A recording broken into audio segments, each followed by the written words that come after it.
Cineverb. Hello and welcome to Cineverm, a podcast discussing films in and out of the cinema.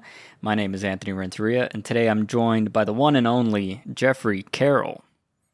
Hey, how's it going? Pretty good, man, pretty good. And this week we are going to discuss the 2022 film Thor, Love and Thunder, directed by Taika Waititi and written by Taika Waititi and Jennifer Caton Robinson. And it's starring Chris Hemsworth, Natalie Portman, Tessa Thompson, and Taika Waititi himself. And here is the synopsis. Thor enlists the help of Valkyrie, Korg, and ex-girlfriend Jane Foster to fight Gore the God Butcher, who intends to make the gods extinct. As always, we will begin with a spoiler-free review, and then after our ratings, we will dive into a full spoiler discussion. All right, so I guess to begin, I guess I'll start this because I think on our last review, we were both insanely excited for Thor. Coming off Doctor Strange, we were like, all right, this Thor, like Love and Thunder's, it's in the bag. Like, we don't have to worry about it.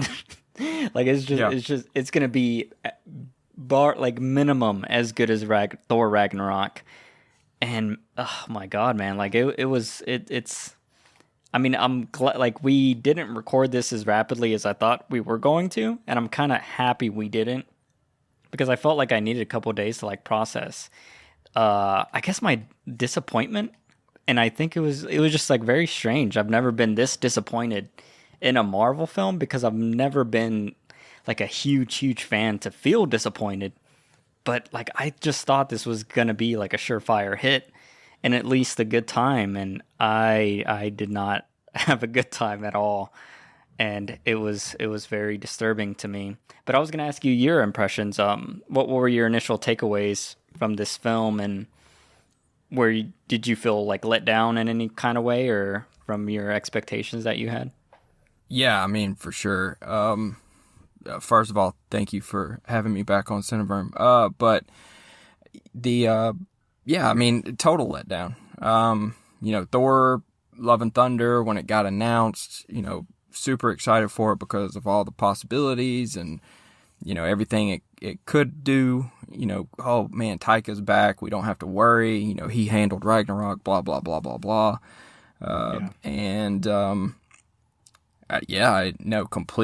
Complete disappointment. And it's, yeah, I'm with you in the sense of I'm glad, because I even for like my review of it or whatever, I didn't record immediately like I usually do, and I waited, and it was like, it wasn't even so much I had to wait so that I could process it. I waited because I honestly didn't even know what to talk about. Like, yeah, I just, like, it has left me speechless, but in a very, very bad way.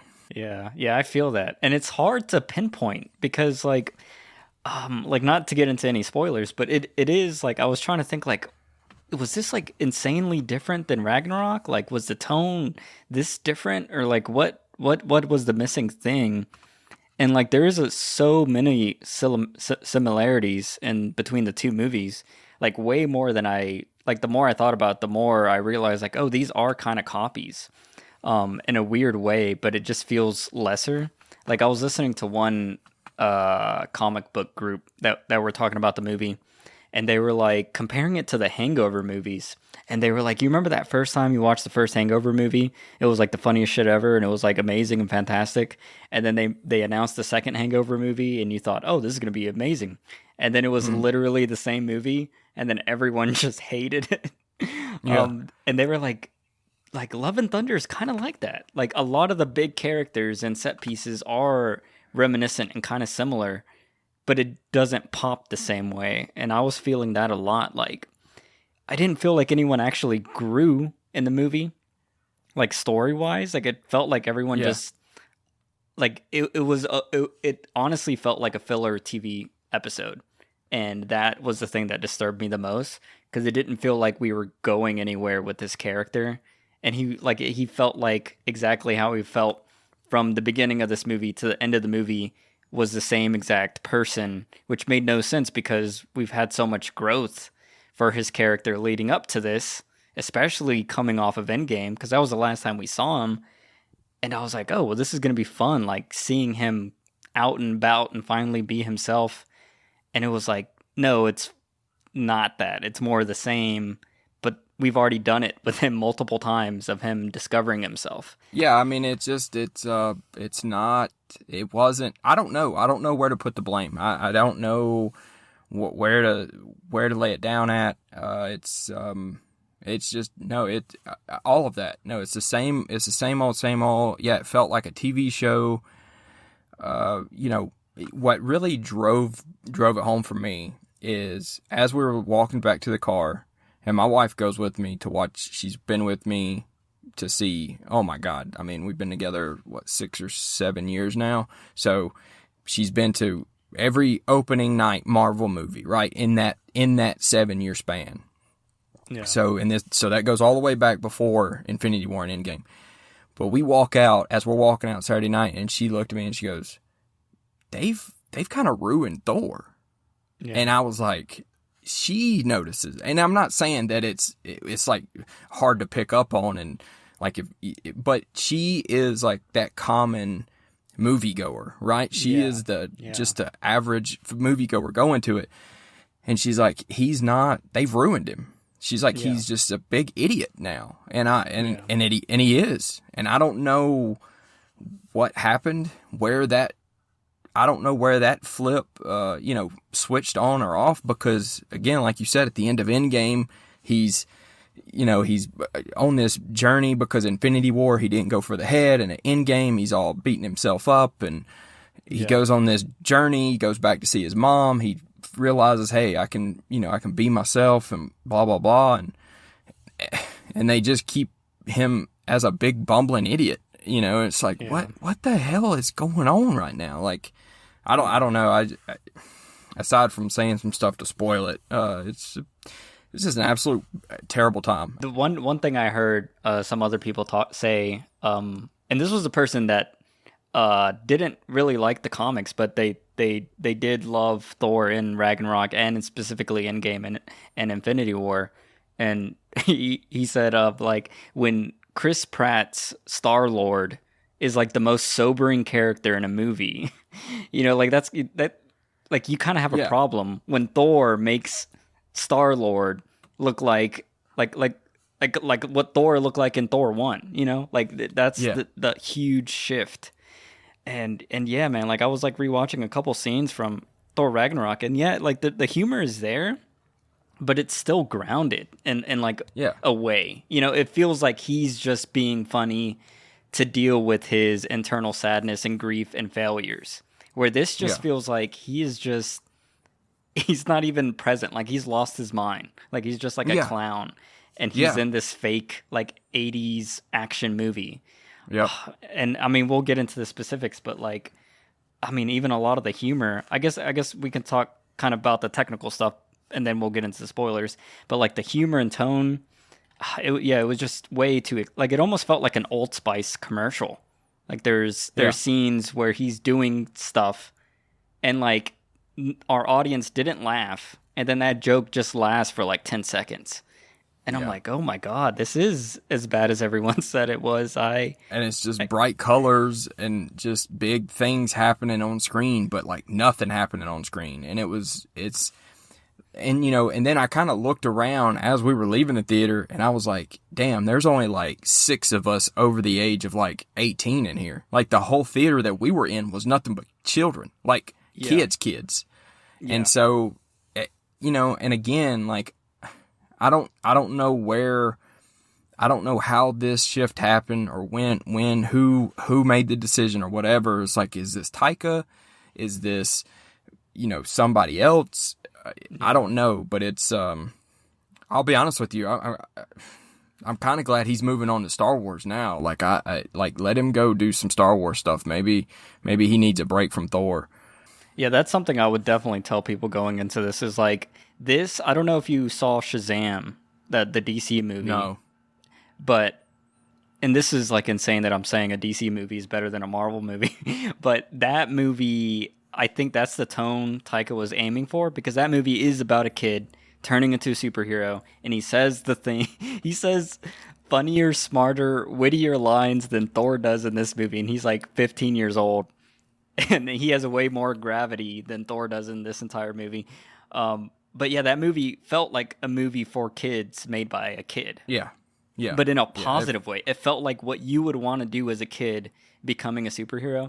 And we'll talk about it in the spoilers, but there's a lot of kid stuff in this movie that I was not anticipating or expecting. And I mean, honestly, this whole movie, like, I was like, why didn't they just make this a PG movie and just make it and like market it as a kids movie? Because in none of the marketing, there was no hint that this was going to be, I mean, it's essentially like a children's story retelling of what the events of this movie was. But I think that's the thing that disturbed me the most, was that it didn't feel like any of the other Marvel movies in like a really bad way. And then it felt, I don't know, we'll dig into it more specifically, but I guess another technical thing that I really loved in Thor Ragnarok that was also for some reason awkwardly missing was the visuals and like the action. Like, I remember so many cool action sequences in Thor Ragnarok, like him using his powers and just the battles. I don't think there is a single I think this probably has like the worst fight scenes of like any Marvel film ever, which is insane to think about with such a powerful and amazing character. Yeah, this whole movie, like, the issues with this movie are throughout, and it's everything. Like, it touched, like, just how in the movie the Necro Sword kind of like spreads out to disrupt everything. The problems with this movie spread out, and it's everywhere. Like, this isn't like one person's doing here. Like, this is bad across the board. And I just don't know. Like, yeah, like you were saying, like the fight scenes, and it's just I don't, dude. It blows my mind as a Marvel fan, right? Like, because there's been a blueprint, like, and this is just so far out from left field, like, that it's zero sense. Because like, this is still the same. Taika's still the same guy who did Ragnarok. How do you do that and then do this? Like, I don't get it. And then I just hate also like the weird like non-talking that a lot of people do. Like, when something like this happens and they're like, "No, that's exactly what I wanted." But like, I just can't believe it. Like, I can't believe that is the truth. And like, I know there was a lot of like reshoots and rewrites happening behind the scenes, as there always is. But I don't know, like, there's just something about this whole production. And I felt it also like a little bit for Doctor Strange. Like, the structure of that movie felt like that beginning of that movie doesn't feel like it was the beginning of that movie. And this movie feels like none of this feels like it was this movie. Like, it feels like there's like segments of this movie that feel like they were tied together, and we'll explain it further in the spoilers, but it feels like it's tied together over a narrator. And like, no Marvel film has ever done that. I mean, no. Modern films don't even, that's like shit you would see in like The Godfather, like way back in like in the 90s and the early 2000s, of like a narrator telling the story. Like, that's not a modern thing. And for it to be in this Marvel film, like, they must have really like cut this movie to shreds to be like, had to have been, because he's been real defensive about it the past few days, and then I read something that made some sense, I guess. I don't know, but I was reading that, so this was filmed majority in Australia, and everybody that was doing the filming was in Australia, and it was like at the peak or something of COVID, of lockdown. And so Australia didn't let anybody leave or come into the country unless it was like work related. And so like, the thing I was reading earlier was just pretty much saying that it's almost like they were all just down there just to vacation in Australia. And, oh, by the way, we just happened to be filming Thor Love and Thunder on top of it. And like, after, it's like, you can almost feel, it's like they didn't care. Like, it's like no one cared about this movie. And now it's out there. You're getting mad about the visual effects, and you're getting mad about the cuts, and you're getting mad about this, and it's like, Well, I guess one other technical thing before we get into spoilers is the performances. Like even though a lot of these people I feel like are giving their worst performance because of the writing and dialogue they're given, a lot of them still are, there's a reason Chris Hemsworth is Thor. Even yeah, though I don't agree with what his character's doing here, he still, has the vibe and the look. Same with yeah, like Tessa Thompson. I really love her as Valkyrie. Again, like she she was probably like the most sobering character of all as well. And in Ragnarok, she was like the alcoholic drunk person that was like falling over and was like a source of comedy. And in this movie, she's like the most serious one. And then yeah, and Natalie Portman and stuff like that. And then specifically Christian Bale, I thought his stuff was fantastic, and he was just like in a whole different movie, which I liked. I would have rather had that movie than this one, but he gave it his all, and I thought he did a great job. What did you think about like all the performances and stuff? yeah. So starting off, I'll just kind of run through like you were just doing. Portman, whatever, don't care. I was pissed off that she even got to come back for this. It has nothing to do with her being Mighty Thor or anything like that. I just don't think she deserved it. So whatever about her. Tessa Thompson, I absolutely love. She was fantastic, like you said, in Ragnarok. And she was more of the cornerstone, I guess, type of character in this movie, which was weird. Of course, you got Taika, doing his thing as Korg, which, I mean, it's funny, but like, it's so much in this movie. I was like, okay, I'm done. And then, yeah, Hemsworth, I hate what they've turned his character into. It's not Thor at all. It's just a circus clown. But Chris Hemsworth is still fantastic, and I mean, he's still like, really easy to look at for 2 hours, right? Like I could just sit and stare at Chris Hemsworth for like 6 hours and be happy about it. So like, that is what it is. And then to wrap it up, yeah, Christian Bale absolutely killed it. I think, I loved his performance as Gore. I'd love to. I wish we could get more of Christian Bale. Like, I wish there was a lot more Christian Bale in this movie, and I wish there was a lot more of Christian Bale coming in the future. Like, I loved him in that role as that character.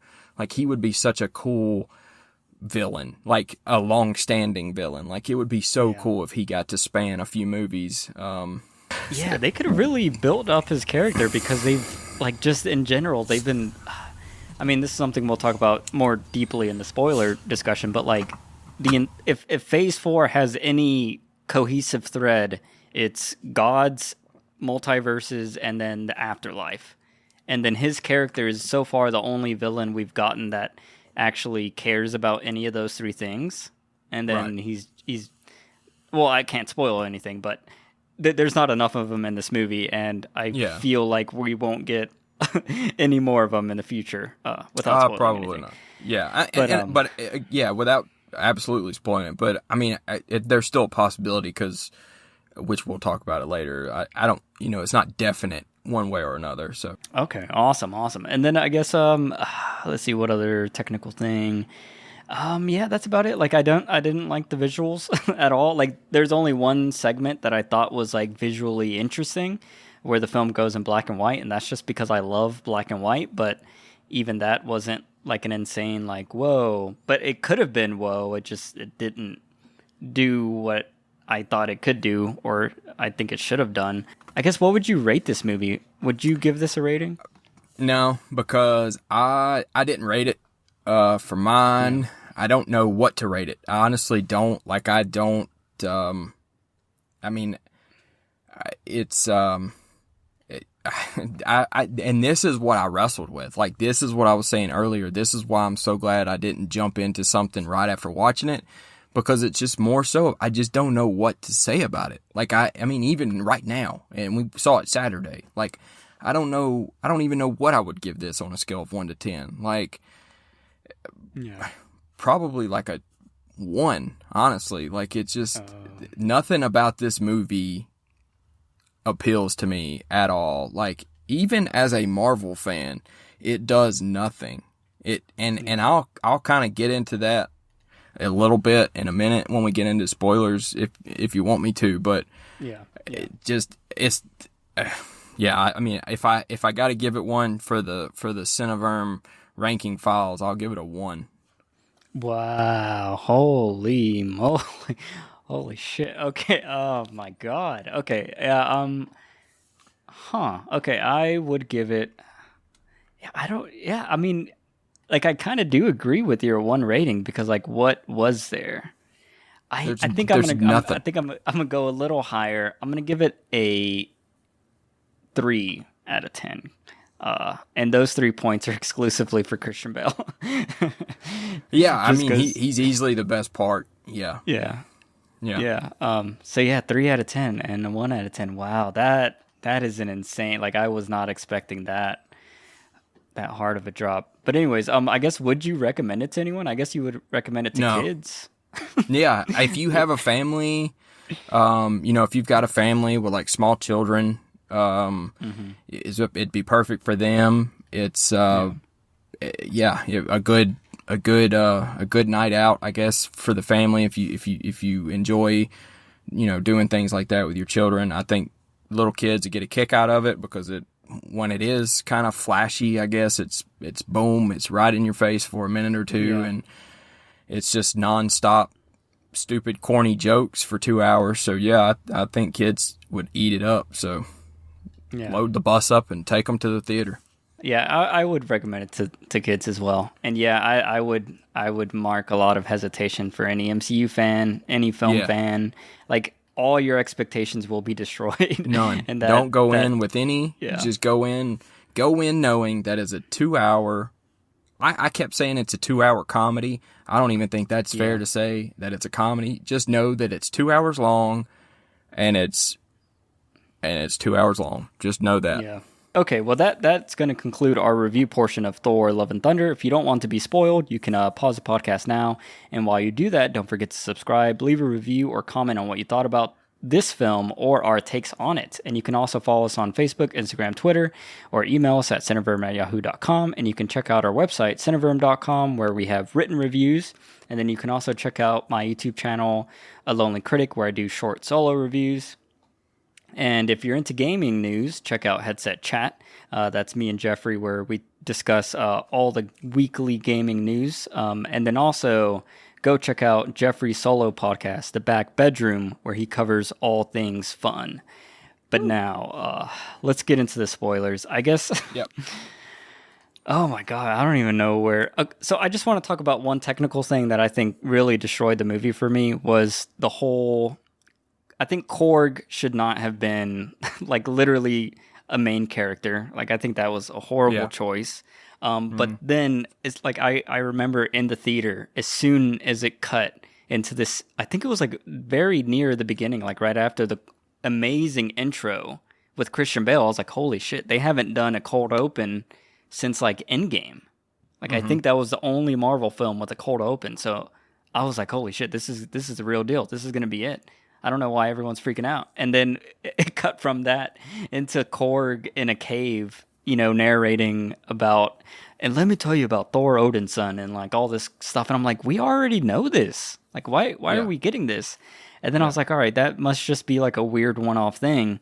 And then throughout the whole film, we're cutting back to this Korg narrator talking to kids who experienced this event, which makes no sense. They experienced this because they were the ones rescued, and dude, as soon as that happened, I was like, "This is fucked." Like, this whole story is like horrible. Like, that is one of the worst writing tropes ever. Is to tell a story in reverse after it happened with someone else.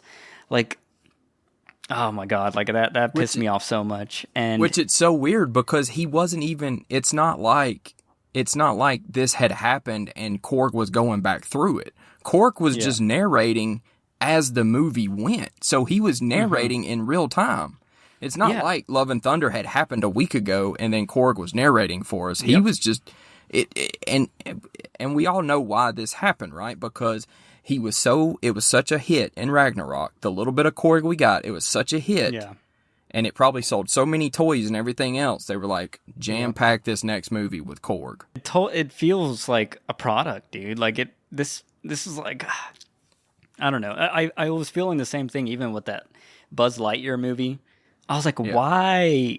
Like, no one who cares about Toy Story cares about this. You know, and then there's all the other drama related to it. But like the fact that you have to like read a whole synopsis to understand, like, wait, is this the Toy Story Buzz? Is this not the Toy Story Buzz? Is this? Is this that? Like, you could tell they just wanted to sell toys. And with Korg in this movie, like that felt like his only purpose, because he wasn't even funny in it, or like he wasn't even the comedic center, especially when you've made Thor the dumbest, funniest, quote unquote funniest person in the movie. Oh my God, yeah. So that was the part where I lost it. I mean, that whole beginning, and like this is another new trend. Doctor Strange 2 had like that horrible intro that felt kind of out of place. It was cool in the wedding sequence, but then the battle felt out of place in the city. And then this battle with the Guardians and this like weird planet or whatever, and these bird creatures. I was gonna ask you what you thought about that, because like that entire sequence, I was like, this is not a movie. Like, what the fuck are we watching? Like, this is not, like nothing like this has ever happened in the MCU. Even in Guardians, like this would not fly. And I don't know. I think that was just like one of the worst sequences I've ever seen. Like, because it was just dumb. Like, nothing happened. None of that mattered. And then he just did like splits to stop two. The Jean-Claude Van Damme splits between the trucks. Yeah, it's God, man, I don't know. That's not even funny. Like, that wasn't even like, no one in the theater laughed, and it lingered on that shot for 10 seconds. Oh, forever. It was like forever. And I guess it was to try to show, I guess they were doing that to show, you know, the Guardians too, like show the big, they're in a battle, ha ha ha. I mean, I don't know. Like, once we got past that, I was like, okay, so this is him, whatever. And then we're going to get to the point of him being current Thor and whatever. Like, when they saw Sif on the distress call, I was like, okay, so now we're done with this dumb shit. And now he's going to become Thor. He's going to go find Sif. Okay, here we go. And then, we didn't get that. So the whole beginning was dumb. I don't know. I think this movie, I don't know. I think Taika just used this as like it's almost like hey, watch what I can do. Like, just watch what I can put out and let's see what they say. Because it was, some of the lines that they put in the movie, it's like you only put that in there like as like a whatever to people. And it's just, there's just so much in this movie that I don't know. I think I called it like a woke joke or something. Like, it's just, it's trying so hard to be a whole bunch of stuff. And it's a whole bunch of nothing. There's a lot of a lot of those jokes and a lot of sequences where it's noted on, the wokeness, which is cool. Like, it's cool. It's like the idea of it's cool, but the fact that they're pointing it out so obviously, I think that's where it becomes like, we get it. Like, we're with you. We don't care. And like, they're like doing it as if like they're going to like rile someone up. But the movie's so passive and soft. Like, I don't think anyone would be riled up from anything that happened in here. Like, it was all a joke anyways. Yeah. And I felt that as well. And then also like the humor, just generally, like in Ragnarok, there was smart, funny lines. Like, there were so many good lines. And in this movie, there's like not a single line that made any sense. Like, all the humor made no sense. Like, why would these, like, there's a sequence with Natalie Portman's character and Thor, and they're like walking through like a Nipiton city or whatever. Like, they're about to introduce them or get into the God chamber or whatever.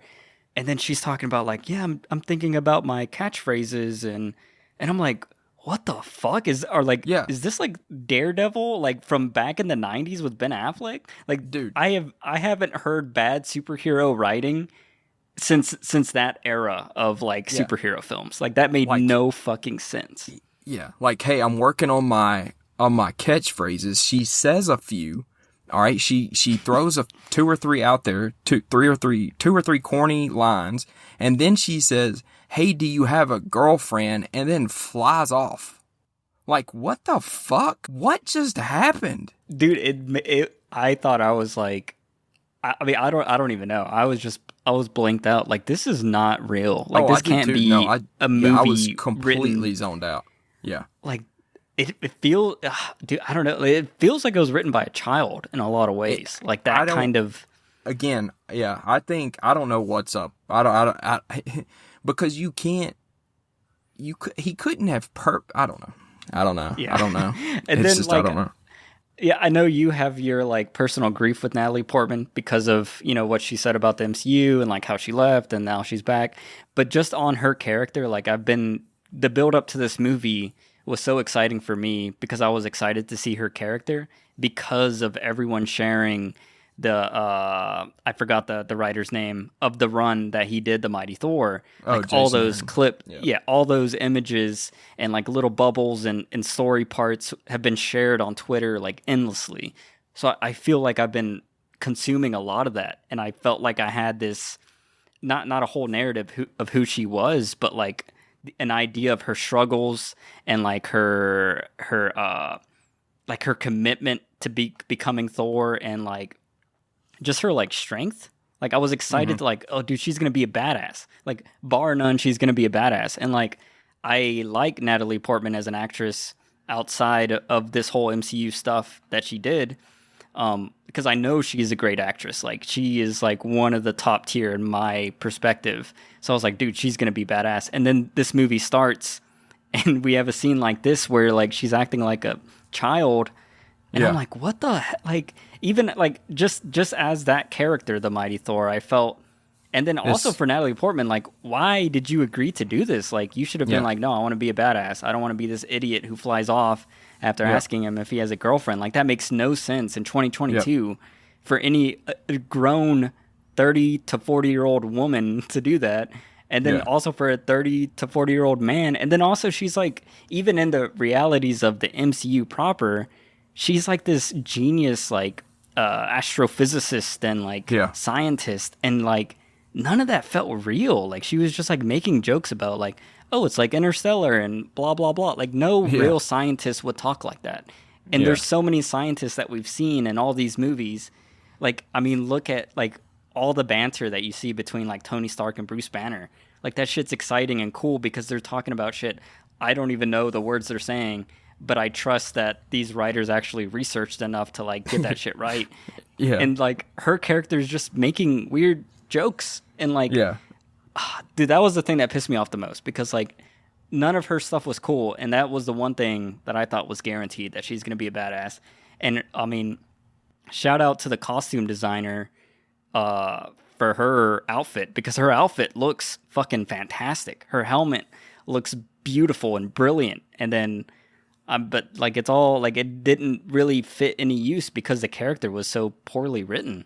Yeah, I came in with already whatever against her. She shouldn't have got the opportunity to do it. And yeah, I mean, her character is a complete joke. It's nothing like the comic run Jane Foster, because I've said 1,000 times leading up to this movie, my issue is not with Mighty Thor or Jane Foster. It's only with Portman. Mighty Thor is, again, in my opinion, probably the most important comic character created in the past 10, 12, 15 years. She's absolutely huge, and she's fantastic in the comics. What we got in this movie is not that. Yeah. So, it kind of warmed my heart a little bit to see her look like a complete jackass for 2 hours because, again, I could care less. Like, I don't think she should have been able to be in it, but again, that's just my personal opinion. So, yeah, I mean, to bring her on and then to portray her that way, is what it's so funny and ironic, right? Because all you hear leading up to this movie is all this, that, and the third. about her, and then you get dumb jokes for 2 hours. Like, I need a cool catchphrase, and are you single? So and then dumb. zooms off, and then like, what is happening? And then I can't. Again, the lead up to it, and I kept telling people, I was like, it would only make sense to kill her off in this movie, because her whole story revolves around cancer, where she dies, and and everybody's like, no, she has to live. And I was like, after watching this movie, I was like, no, I am so glad that this is done with, and it can just never be talked about again. Dude, this movie had so much potential. Like, it is staggering to think you have, and then I guess we can get into Gore. Like, he is one of the most interesting and like could be chaotic, evil, sinister beings in this world, and he kills gods. And so the Mighty Thor stuff pissed me off. But the fact that we didn't see, I mean, okay, I guess the intro technically is one god kill. Like, we get one god kill from a guy who's called Gore the God Butcher. Yeah. Like, that boggles my fucking brain. And the fact that there's like rumors and suggestions that there was a lot of god killing acts from the movie. And I'm like, what is the point of this movie then? If you're gonna that'd be like removing all the Thanos stuff from Infinity War and Endgame. Yeah. Like, what are we even doing? Like, that makes no sense. Like, I remember the only good parts of like the Black Panther movie, in my opinion, was what's his name? I think it's Killmonger, and like his villains, and like he actually had time to like do all the crazy stuff he did in that movie and like put his point across. And then like in this movie we have Gore, and he has like 5 minutes in the movie, man, and like 3 minutes were in the beginning in the intro. Yep, five total minutes for Gore the God Butcher. You're right. We see one god kill, and I mean, and then like you said, supposedly a bunch got cut. Which again, in the comics, you see it. It's crazy. He's unbelievable. He's such a cool he's such a cool character. And they fumbled the bag with him as well. Luckily, Christian Bale is just I don't know what he is. He's unreal, is what he is. Still do that performance. Because I thought he, like we touched on earlier, I thought he was fantastic, the 5 minutes he was on screen. So thank God he was, to give some sort of honor, I guess, to Gore, the name of Gore. But I mean, and to not show anything, like, None of it. Like, this whole movie makes zero sense to me. Oh my god, I'm gonna have to redo my score to a 1 out of 10 now that I'm thinking about it. Like, we get like all the things it's promised or that you would want from this film. It doesn't deliver any of them. Like Thor, nope. The Mighty Thor, nope. Gore the God Butcher, nope. Comedy, nope. I mean, they've turned Thor into like Thor, who is a major character in the MCU, in the comics, anywhere. Thor, you've turned him into a circus clown who, in it, I don't understand like why his character progression has turned into this. Like, why is he this way? This is not Thor. This is not comic. This is not anything. Like, this is just a joke, and I don't know where this goes, and I don't know what they do. And like, what's insane is this is, I think, the first Thor film without Loki. And like, dude, it would be like black and white if Loki had shown in this movie, because like his character and the growth that he's had in his own little series, if we were to get that Loki and slap him beside his brother, they would make no sense. Like, they would feel like they're from different universes. Yeah. But right now, they wouldn't even recognize each other. Yeah, they're two separate characters. And they started the same. Like, even in Ragnarok, they felt like they felt like real brothers. Right. Oh my god, dude! And I'm so glad that I don't even want Hiddleston's name to even come anywhere near this movie. Like, he is, just keep that man doing whatever else he's doing. Yeah. Stay away from this. Like, and then to end the okay, so then to name the movie Love and Thunder, and then to end it with him essentially adopting this girl whose name is now Love makes zero sense. This is not, there's nothing in this for the comics, so there's no blueprint for this. This has no I don't, so, my question walking out is, okay, is this the first ever, MCU created person? Because, in comics, sometimes, in a run, they'll create a new character, right? Just for this one run. It's just one person. Well, is this, the MCU's version of that? Because now is she going to be around? Is he going to have her all the time now? Is it... there's so many questions there, which again, there's so much I could go into, even now, this being phase 4, right? Of the MCU, none of it feels connected, right? And I know we're here to talk about Thor, Love and Thunder review, but I guess a little overview of the whole Marvel Cinematic Universe, since it's a movie podcast, that phase 4, right?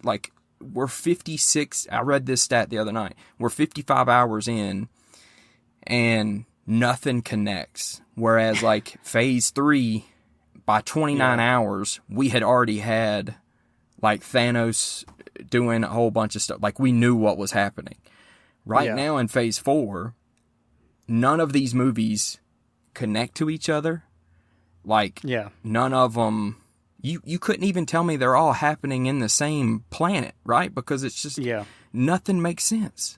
Oh my God. Yeah, you bring up a lot of brilliant points. And something else I also heard some other people talk about was the huge difference that this one person was talking about was in each phase you had characters reoccurring and you felt like their life was happening simultaneously, parallel. In phase 3, you felt like Iron Man was somewhere over there because you heard about some event. And then when you watched the next Iron Man movie, you saw that event that was hinted at in another movie. And then, these characters intermingled. You would see Cap for a couple seconds or somewhere, or you would see another supporting character pop in. And one thing this guy noted was in phase 4, we've had no one really mix and mingle with anyone.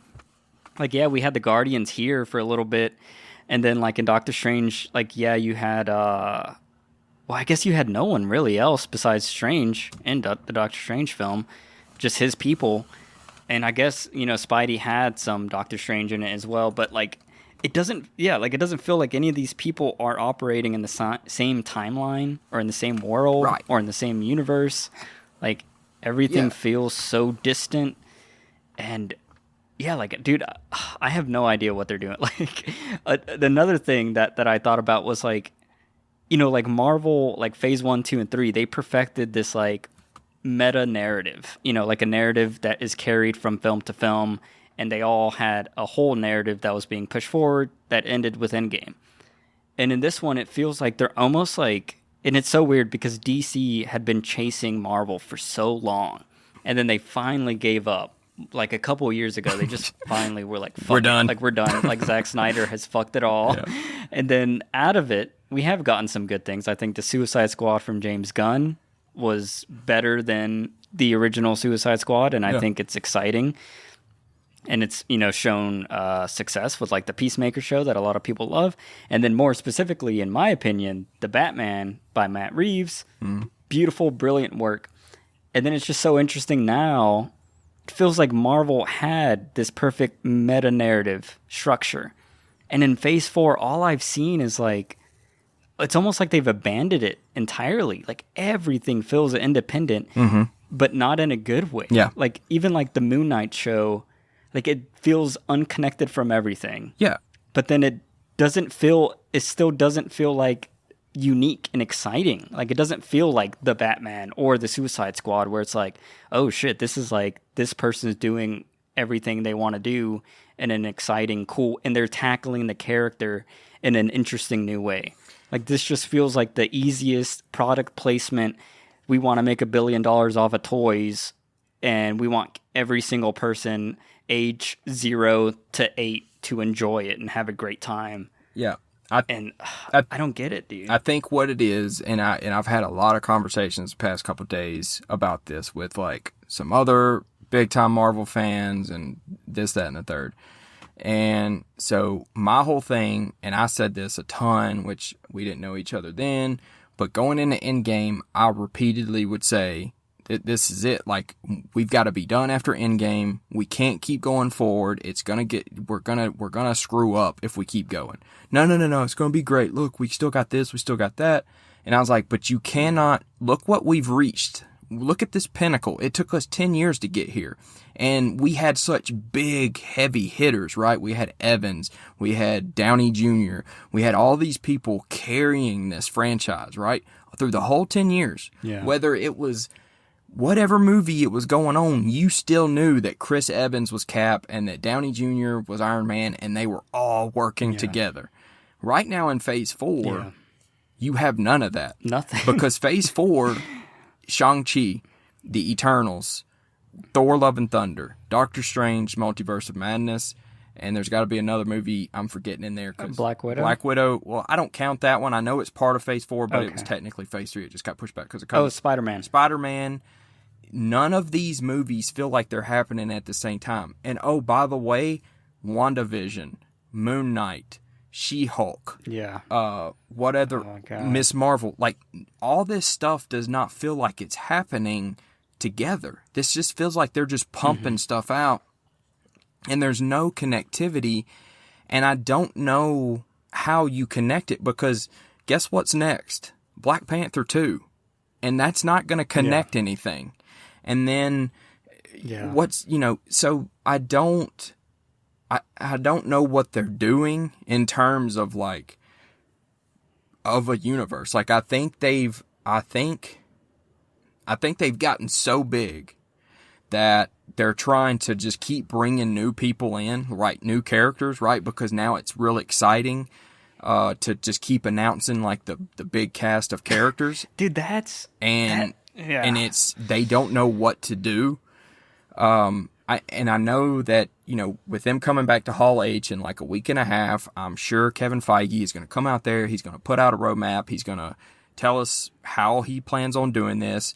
And I'm not saying they can't fix it. I'm not saying that. Okay. I'm not going to sit here and be the dude who's like, okay, this is it. And then they come out with like banger after banger after banger. So I'm just saying they have to be careful, because your movies like this, you're going to start pushing the Marvel fans away, and it's going to be like, well, this isn't really like that first 10 years. Okay. But now you're just, none of this makes sense. This movie specifically does not make sense. Like, this doesn't feel like a modern superhero. It almost feels like they're making fun of superhero movies. None of them do. The whole movie. None of them do. Yeah. I like Doctor Strange too. I did. I really enjoyed it. But after conversations, again, a lot of conversations I've had, I've realized I think I only really like that movie because, one, Benedict Cumberbatch is fantastic. Yeah. 2, I got Reed Richards in it. And 3, they mentioned the incursions. If those 3 things weren't in Doctor Strange 2, I'd probably be shitting on it just as hard as I am this one. Yeah. So do you feel that from like the Marvel fans that, in your group, like, do you feel them starting to become like disillusioned and like, oh, I don't really want any of this? No, the most of the ones that I've talked to are saying that no, it's going to get connected. It's all connected by, and they're like, I've heard 2 or 3 different things, which I don't think is right. And I don't think the way that is, but everybody's got their own opinion. So I'm not here to say they're wrong and I'm right or whatever, but it's pretty split. Honestly, most of them kind of still believe in the process, and there's no reason not to, right? Because I mean, the track record is still there, but I don't feel as good about it, because if you start turning stuff away, even by the time you do bring in the Fantastic Four or the X-Men or whatever, you're going to have turned so many people off. But on the flip side of that, I said something to some people today that really pissed them off, and I was like, the scariest part about all this is we will never know if the movies get really bad, because even if they're really bad, they're still going to make $12 billion at the box office, right? Yeah. So we're not going to know. Yeah. And more importantly, Feige and the higher ups at Marvel and Disney aren't going to know, because they're just going to look at the bottom line, right? They're going to say, this thing just made $10 billion. They love it, so do another one. Yeah. And, and here I am, saying all this, and I know, all the big movie people and big cinema people are, rock hard right now because everybody's wanted the downfall of the Marvel, A train. So I guess, I don't know. I guess this is what everybody's wanted for so long. So it's going to be a very important, next 12 to 16 months. Yeah. I think, just in my, ignorant perspective here, as a film fan, I think if they don't have at least one solid banger across all categories in this Phase 4, I think that's really going to be a huge, I think it's gonna make them lose a lot of people, because I've felt myself not to care anymore. I started to go through the series. I watched Loki, I thought it was good. Watched WandaVision, thought it was good, and then I was like, all right, Moon Knight is in the bag. Oscar Isaac's my dude. He's my dude. And I hated that show. And I was like, I don't want to watch any of these. Oh, I thought Moon Knight was good. Dude, I couldn't deal with it. I couldn't deal with it. I don't know. It bothered me so much. Just the actual TV-ness of it all. I thought he did fantastic, but just I think he did a good job as a character. Yeah. But yeah, and then all the other shows that are coming, I think Miss Marvel's out. I'm not even sure if that's out or if that's currently coming out. No, it's been out for a while now. And then She-Hulk, I'm just totally checked out on the show side. I'm done. I'm not going to keep up unless it's some crazy thing that everyone talks about. Yeah, and but you don't watch TV anyway, so it's not like that's. Yeah, but and the thing is, those numbers have been falling. And it's not just you. I mean, that's just overall. Even with people that were watching WandaVision and Loki and stuff like that, those numbers have fallen, and they knew it was because, again, look, Oscar Isaac is a big name, right? But Moon Knight is not a big character. He's not a big character. Miss Marvel isn't that popular. That would have made such a good movie, though. That's what I think kind of bothered me was there was a lot of weird fluff in the Moon Knight show. And I was like, man, this episode could have totally just been cut out. Man, but see, that's the thing. Moon Knight's not. I mean, and I know I've said that leading into the show. Moon Knight he doesn't have that much. He's not. He's never been a big character. I mean, even if you put all his comics together, it wouldn't equal that much substance. Yeah. So I feel the same for Black Widow. I feel her character, you could have put her in the she doesn't really deserve a movie, put a show on her. She doesn't. Same thing with Shang-Chi. And I think that's why her movie got delayed so long. Even the Eternals, I think the Eternals would have actually been better as a show because they didn't have enough time with all those characters in that movie. I don't know. I see if these movies start losing money, I think they're going to do what they've done with Star Wars. And it's just going to be a full TV series. I don't think we're ever going to see a Star Wars movie again. Even the Taika thing. I'm betting on that thing just being canceled because they've canceled everything else or delayed everything. Why take the risk of making a movie that everyone's going to flame on when even the bad shows or the mixed review shows are still being hits on Disney Plus, on the Star Wars side. I see that happening.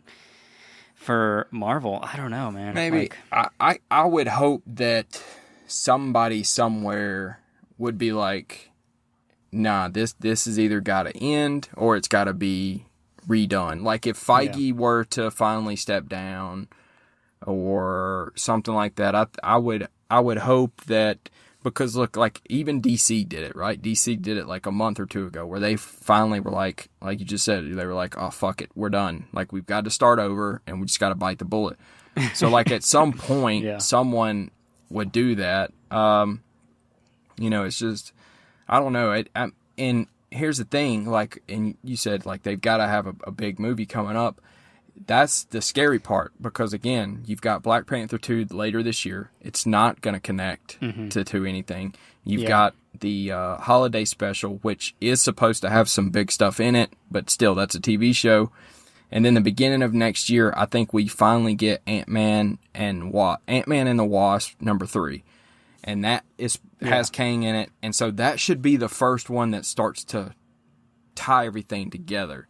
But it's, I don't know. It's just a big, that's the last Phase 4 film, is the Ant-Man Quantumania? No, we don't. Well, see, that's the other crazy part. We don't know, because we're already, okay, so like Phase 4 right now already has almost triple the amount of like hours in it as Phase 3 did.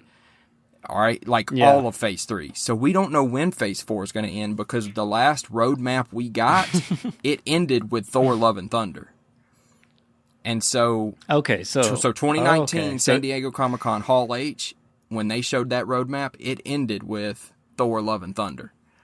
So we're at the point now of just being lost at sea, right? Like, we don't know. So in a week and a half at Hall H, hopefully he comes out and he lays the roadmap out, and we can, okay, so here's the rest of, but when you look up like Phase 4, you've still got a bunch of TV shows connected to it, Blade, Fantastic Four, like how much more? That's all still in Phase 4? Yes.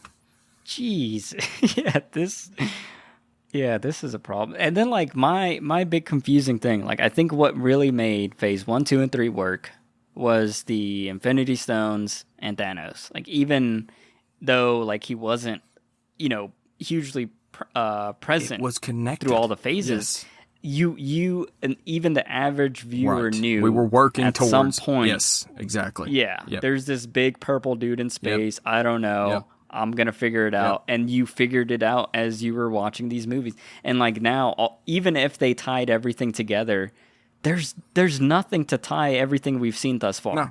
Even if they were to be like, Kang is the one. No. It'd be like, all right, so we've only seen him in Loki, and hasn't been anywhere else. Yep. And I don't think you can retcon that much narrative. Like, nothing in this, like in Thor: Love and Thunder, feels like matters to anything. No. Like, none of this feels like it matters to anything at all. Period. Yep.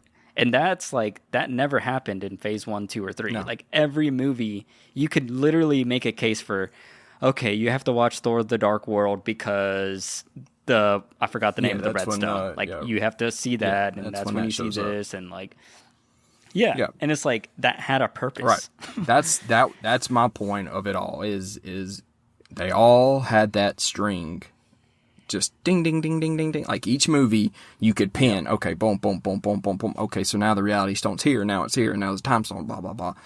And now we're just hanging out. We're just releasing a movie every 3 months, and we're just hanging out.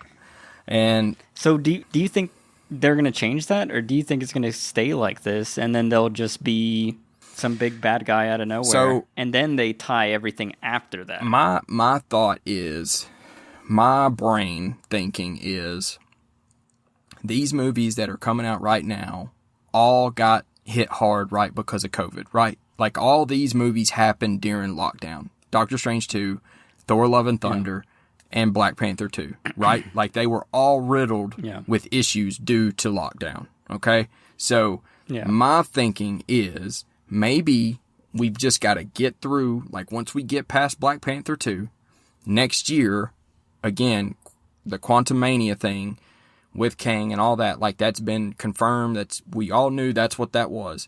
So maybe that's when we do finally see kind of the strings start to take shape. And maybe it doesn't connect some of these movies, right? Maybe when we see Ant-Man 3 and Kang shows up and he starts going through stuff, like, it connects to Loki and something else. And it's like, okay, so now we're just going to move forward with that. So my thought process is, maybe it's just the lockdown and everything else really screwed this year up, right? Just like we've talked a lot about the video games. See, like, the video games make sense because it's people having to work on that code, working on that game. For this is like, how does a lockdown affect the like shitty dialogue and like a shitty character? Like That's especially when a lot of these movies are so like CGI focused and like you can shoot all this in a big warehouse with the, whatever Star Wars screen that, does the backgrounds. Like with Taika, I don't understand how the lockdown with Taika, when you're filming Thor: Love and Thunder and you film it, for as long, during the whole lockdown, and you don't have to leave your house, right? Because they filmed it in Australia, so they bring them all to Australia, and the whole time it's filming, you've got pictures and you've got videos leaking of him being in a three-way, fucking his actresses and his co-stars the whole time. They weren't filming; they were down there having a good time. You know what I mean? Like, so maybe some of this starts to make sense when you've got.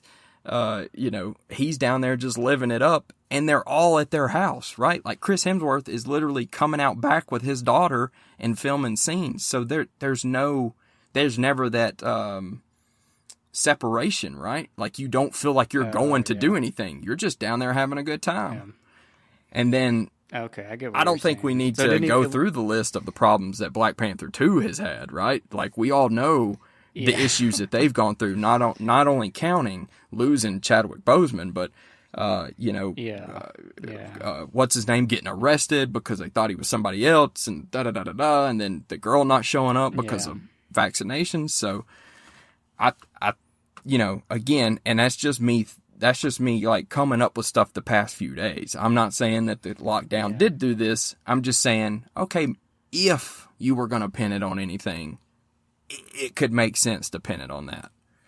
Now that you put it like that, that is kind of crazy. That they were, if it was just like because that is a very true thing. Like if you're, it's like if we were at work and it's like we knew our bosses weren't going to be there for a week. Yeah. It's like, oh, dude, we'd wreck house. Dude, yeah. Like if like no one is going to check on anything for a week. It's like being at school. These guys are being at school when you knew you had a substitute teacher all week, right? Like you're goofing off and like, you got stuff coming out about, Taika and them doing like who, and I'm not, hey, do what you do, big dog. Like, I don't care. But, like if the work starts to suffer. I guess you're saying no one was editing that stuff, which would make the whole reshoot, because it seemed like they were reshooting up to the release of the trailer. Yeah. Is what it was feeling like. And then, because they were holding on to that thing. I mean, this movie only got marketed for like 70 days? Not even that. It was like less than, it beat the Hulk's record, which was like right at 60 something. Yeah. And so and the past few days he's come out and actually talked about the visual effects not looking good. Like, what are you doing? Like, you did this. You okayed it. Well, I guess one thing I wanted your opinion about was Russell Crowe's Zeus and all that. Like, were you offended or like disturbed about that whole sequence and all that? I don't know. I don't even. I guess I don't know. I don't know what it was. Like, what do you compare it to? Like, Yeah, so that it felt like he was rewriting the same character he had written for what's his face in Ragnarok? God, what's his name? The dude who's like runs that whole place where they're doing the battles and stuff. The tournament. Oh, the Grandmaster. Yeah. Yeah. Who got cut like from it this was movie. Because he. Yeah.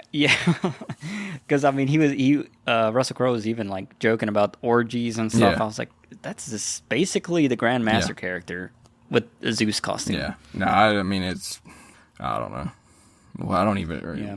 I guess this is the other point that you brought up that I wanted to also talk about, which was, it seems like every single movie in this phase has introduced like an afterlife, multiple gods, and then also like new characters in every post credits, like big characters, I guess.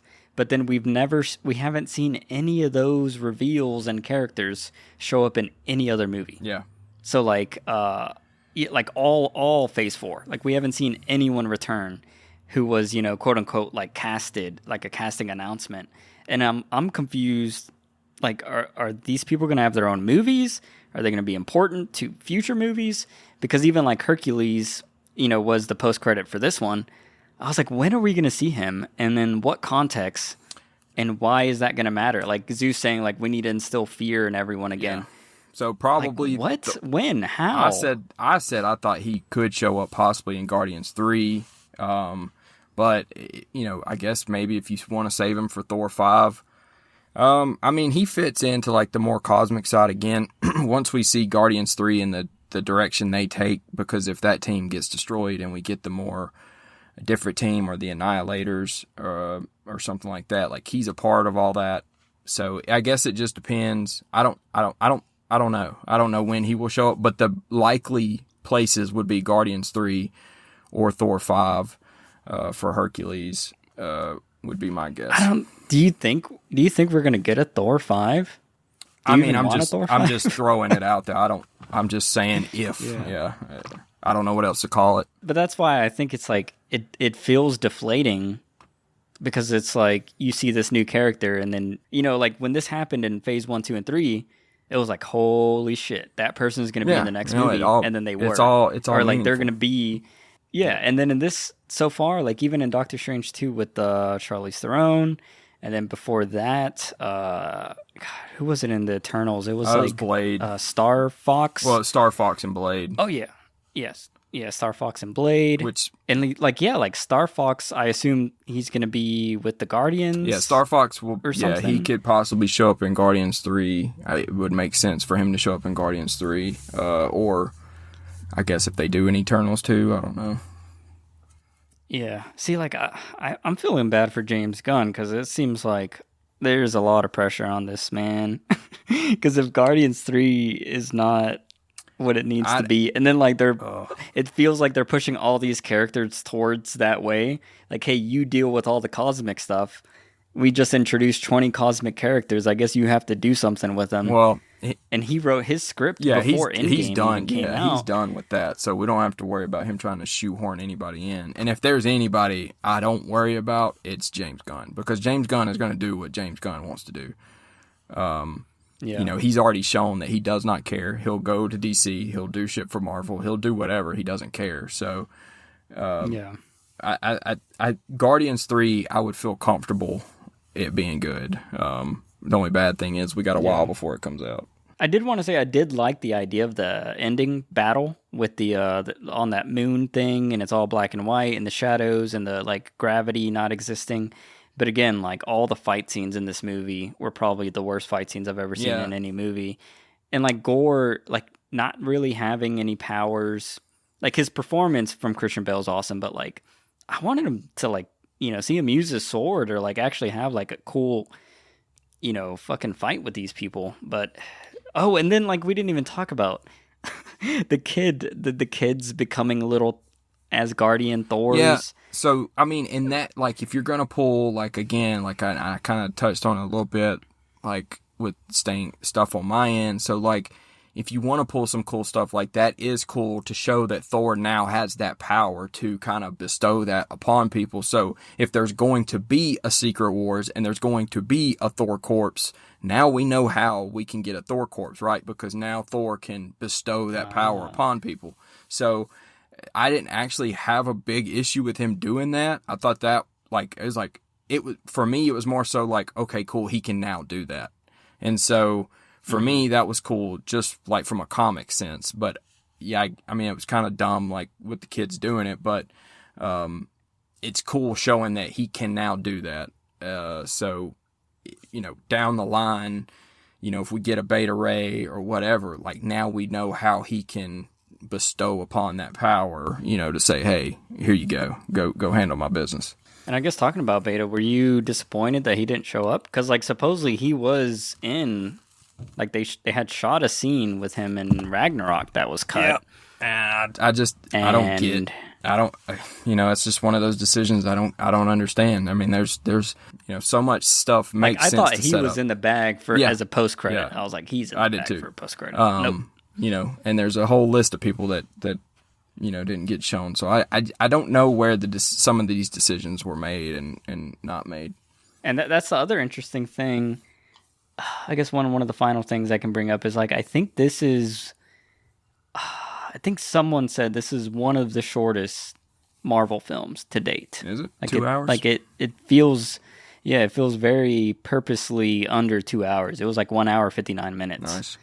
And I'm like, that seems like like a quota. Like we need this to be under 2 hours. Yeah. Again, and just fucking shred yeah, it up. I think there's more to this. I think there's something to it. I mean, there's no way this one is this bad. Did you have any other final points you wanted to hit up before we wrap this puppy up? Because I think that's all the major. No, I mean, I'm surprised I got this. You got this much out of me.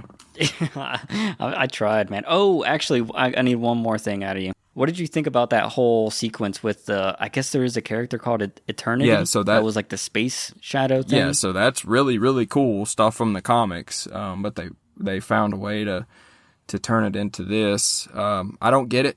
It's not, like that's what I was saying earlier. There's no blueprint for this, so there's nothing.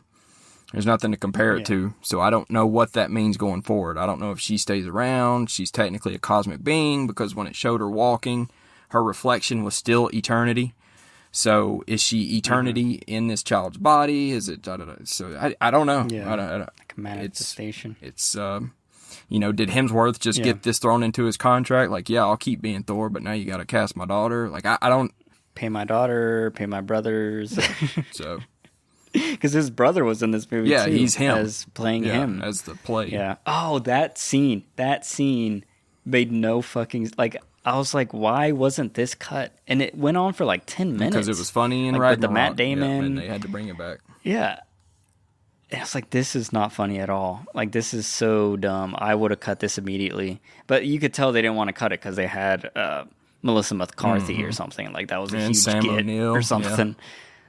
And then one final thing, because I know you love this person so much. The mighty Jane Foster shows up in Valhalla. Yeah. What is that whole? What do you take from that? Do you think some of those characters that are in Valhalla are going to come back? No, I think that was just a check to let Idris Elba get him one more check because he was supposedly done with the MCU too. That's why he wanted to be killed off in Infinity War. So. I guess it's just another chance to get him a check, and I don't know. I don't get it. That's like the fourth plane of existence that they've, announced. Like you've already had multiple afterlives. I don't know. I don't know what that means. Does the afterlife stuff play a big part of Secret Wars, No. or like? Why do they keep showing all this stuff? Does it even really matter to any narrative? I don't know. That's what I'm saying. This entire 2-hour movie is just one big question mark to me. I don't know. There's no blueprint for it. It's just, I don't know. It's like Taika just said, fuck it. Let me see what I can get away with. Well, I squeezed enough out of you, I think. So thank you so much for, coming on board and talking about this movie. Yeah. I guess we're going to have a even greater time talking about Black Panther later this year. Oh God, I will not. I don't even know if I'm gonna watch it. What? Dude, I'm dead serious. I'm like borderline, I'm only gonna show up for maybe Guardians 3 and Ant-Man 3, and that'd be it. Black Panther 2 can't even get their shit together now. You think I'm gonna go see it in like 2 or 3 months? Man, that's huge. That's big for you to kind of fall off of it. I was a comic fan first, so I just, it's, I don't know what they're doing with this right now. All right. Well, I'll have to review that one by myself, and I'll tell you how it is. Oh man. But, so thanks everyone again for listening to this episode of Cineverm. We would be grateful and humbled if you could leave us a review with your ratings or thoughts or comments on Apple Podcasts, Spotify, Good Pods. And if you could share us with your friends or family, as that helps us in our journey to spread the love of cinema. And we'll see you next time. And be sure to check out The Back Bedroom. It's a podcast that Jeffrey Carroll hosts. It's a really fun and great time. And again, if you like video games, check out Headset Chat. That's me and Jeffrey weekly discussing all the video game news. It's a lot of fun. And yeah, did you have anything else you wanted to plug or mention before we head out? No, I'm good. I appreciate you plugging The Back Bedroom. Yeah, and Headset Chat. Thanks for letting me come on. Sorry it was such a downer, shitty episode. I hate being this way. I'm not. Yeah. I typically try not to, be this way towards things, but it's just very upsetting when it's something that you are a big fan of or that you are, passionate about. does that. So it's just, it sucks, but hopefully everybody that listens could understand that. Yeah. No, I feel you, man. And yeah, this happens a lot. Like I feel it a lot when I'm excited for a movie. And then it doesn't reach my anticipation. I'm like, damn, that really sucks. Yeah. But, we move on and it's a good time. Yeah. And we'll see y'all next week. Thank you. Thanks.